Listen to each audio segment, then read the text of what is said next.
Hello class. Welcome back बच्चों। लो प्यारे बच्चों, आज स्टार्ट कर रहे हैं फ्योल का नेक्स्ट प्रिंसिपल।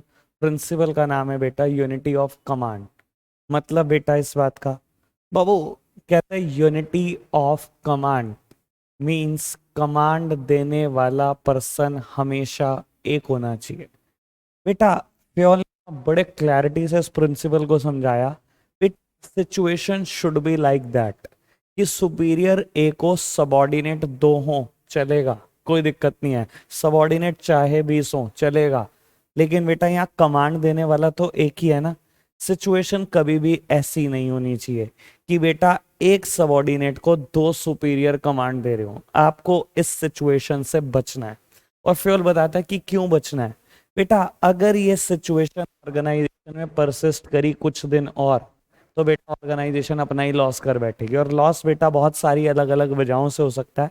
बेटा दिस सिचुएशन में कंफ्यूजन, सबॉर्डिनेट तो कंफ्यूज हो जाएगा ना कि मेरे लिए तो दोनों ही सुपीरियर बराबर है। मैं किस एक ने किया कि तू प्रोडक्शन कर और दूसरे ने कह दिया मार्केटिंग पर ध्यान दे, तो कंफ्यूज हो करूँ या मार्केटिंग, कंफ्यूजन हो सकती है, मिसअंडरस्टैंडिंग हो सकती है बेटा। साथ ही साथ बेटा अगर सबॉर्डिनेट चाहे तो बेटा आप दोनों का भी लड़ाई झगड़ा करा सकता है। अगर सबॉर्डिनेट ने गलती से बोल दिया अपने सुपीरियर ए को कि मैं तो बी की बात सुन रहा था, और बी को कह दिया कि मैं ए की बात सुन रहा था, तो बेटा कहीं ना कहीं ईगो क्लैशेस हो सकते हैं। ए सोचेगा तू बी की बात कैसे सुन रहा था भाई, मैं भी तो सेम लेवल पे हूँ। और बी सोचेगा तू ए की बात कैसे सुन रहा था, मैं क्या सेम लेवल पे नहीं हूँ ए के जैसे। तो बेटा लड़ाई तक हो सकती है सुपीरियर के बीच।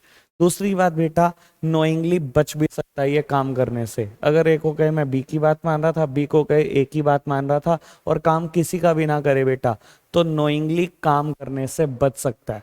यानी कि बेटा अगर कमांड देने वाला पर्सन एक से ज्यादा हो, तो बेटा ऑर्गेनाइजेशन में कुल मिलाकर चार गड़बड़ियां नजर आती हैं। कंफ्यूजन हो सकता है, मिसअंडरस्टैंडिंग हो सकती है, जानबूझकर काम करने से बच सकता है बेटा, ईगो क्लैशेस हो सकते हैं। ये चार दिक्कतें हो सकती हैं।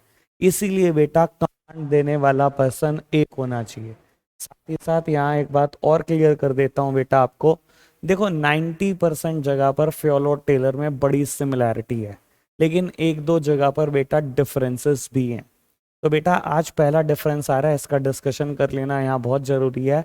फंक्शनल फॉर्मेनशिप जो टेलर की एक टेक्निक है, वो कहती है एक वर्कर को 8 फॉरमैन से ऑर्डर लेना चाहिए। अगर अगर आपने नहीं देखी मेरी वो वीडियो, वो देख लेना पहले। बेटा वो कहता है 8 फॉरमैन से ऑर्डर लेना चाहिए, जबकि यहाँ पर फ्योर होता है कि 2 फॉरमैन बेटा, 2 सुपीरियर भी अलाउड नहीं है। वहां तो बोलता है वर्कर 8 लोगों से ऑर्डर लेगा, यहाँ बेटा फ्योल बोलता है 2 भी अलाउड नहीं है। ऑर्डर देने वाला हमेशा चाहिए। तो बेटा यहाँ फ्योल और टेलर की सोच में थोड़ा सा डिफरेंस है। तो बेटा आज के लिए हम इतना ही रखते हैं, नेक्स्ट क्लास में मिलेंगे एक नए प्रिंसिपल के साथ। Bye bye.